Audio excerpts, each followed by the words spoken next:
very joyful gathering.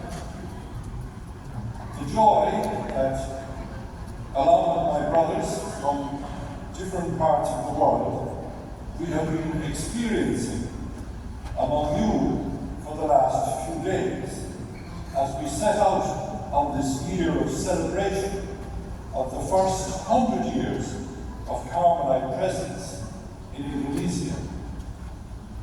And when we speak of joy, we know that we are picking up on one of the great themes of Pope Francis when he speaks of the joy of living the gospel and sharing the gospel. And so if we come to this day and we can see the joy on people's faces and in people's hearts as we gather together to give thanks, then I believe we are witnessing the work of the Holy Spirit, which I believe, of course, has guided the work of Carmelites here in this country for these last 100 years. And so 100 years ago, the Carmelites returned to Asia. I say that because, in real terms, the Carmelite order was born in Asia. But by the end of the first century of its history, there were no more Carmelites left in Asia.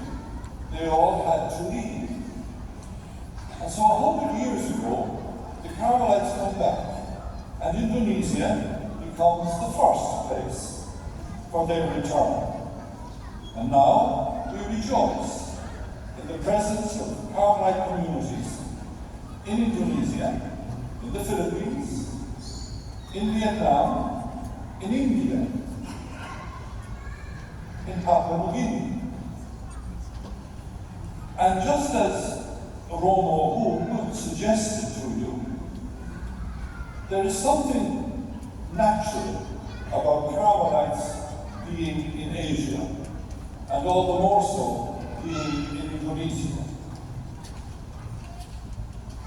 We have a tradition of following Jesus Christ, the teacher of wisdom, the wisdom of life, the wisdom of the gospel, the wisdom of the cross.